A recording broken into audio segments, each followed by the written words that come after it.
Hello, this is Aaron the Gaming Geek, and this is my first in a line of reviews of comic books / graphic novels.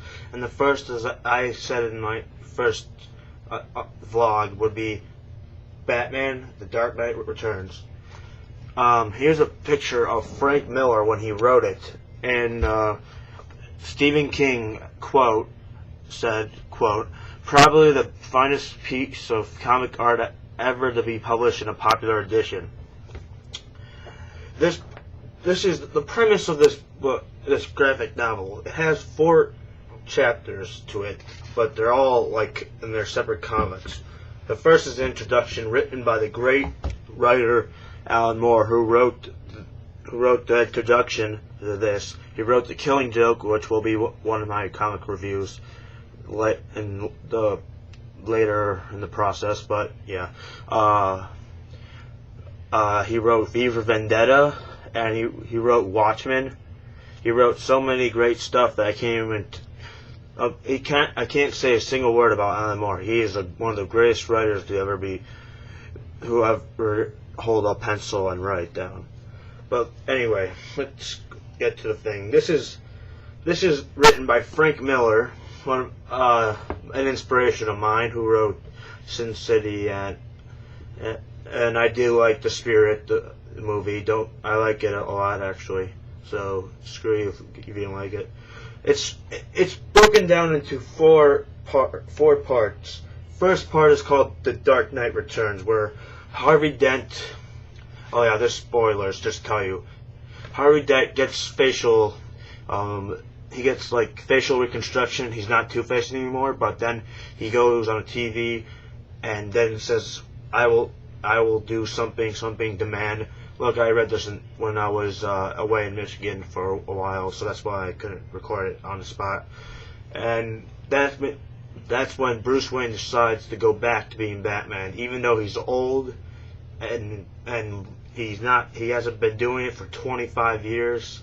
And so he goes on and on and on to find the clues about the stuff while the mutant gangs come around.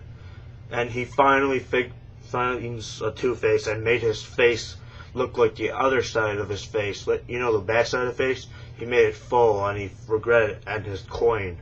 He's holding his coin. Sorry if I'm stuttering a lot. It's just I stutter a lot. I think it's just what I do when I'm in front of the camera trying to do all this for you guys. So yeah. The second one is called The Dark Knight Triumphant, where he tries to take down the mutant leader, but he couldn't just kill him. He has to humiliate him and kill him, so the mutants will actually stay down and will not follow. Once you kill the leader, they'll stop following.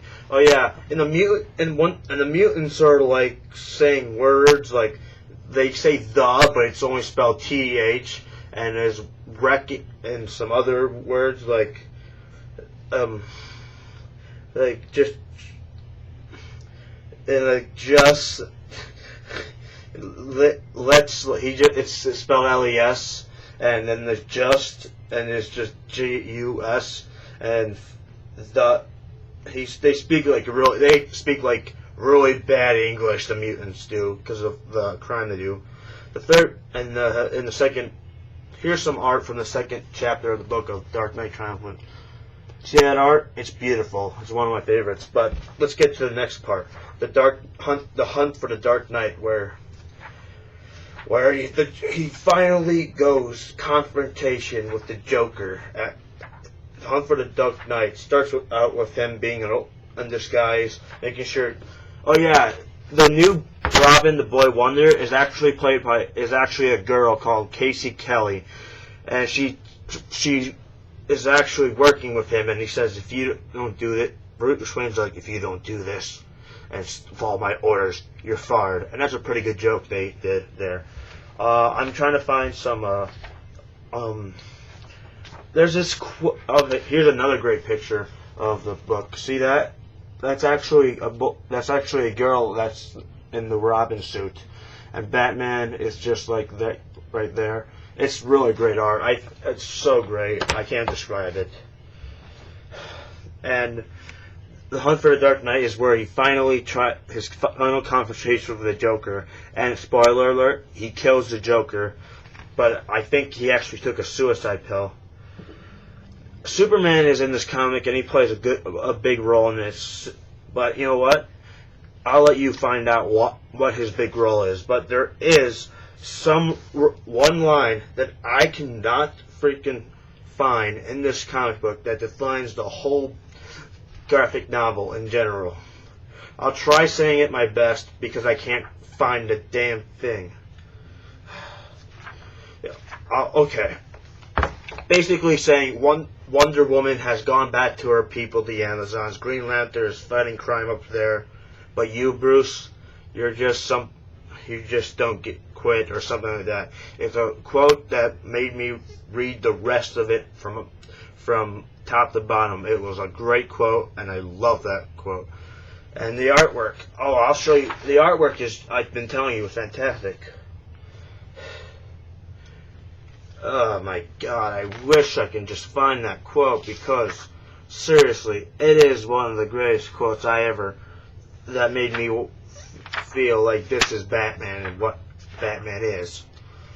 He struggles with the Joker. I think the Joker actually took a pill to make him look suicide because he just has like this face. Yeah, he's frozen with the face like that. So I really can't tell you if it's actually killed himself or suicide because I forgot what he did. But yeah, let me show you one. I'm sorry if this is a really bad review and not explaining anything, but I want you to go pick it up. And I got this version as a book. This is actually an old, battered version. It's in good shit. It's battered enough to make it look like it has a charm to it. It's like the first cover. And because the 20th version of it has a different cover and it's the same art, I think the same art and the same thing, but doesn't have this cover. And I got this as a present from one of my teachers, and I thank him a lot. I can't give this a rating because you know why? I haven't read the rest of Watchmen, so this is basically one of the greatest graphic novels ever written. It's up there with Watchmen and V for Vendetta, and as I heard, this one and the Watchmen are the ones that reshaped an industry. So yes, I reckon if you can find. I barely think you can find this copy of the version of the book, but if you can pick it up for $20, you'll have a great time reading it, and you'll be amazed, and hopefully you'll find that Superman quote that I've been talking about. Sorry if I've been stuttering a lot, but I was trying to find that Superman quote because it's just memorizing. This is Darren the Gaming Geek signing off for my first review of a comic book.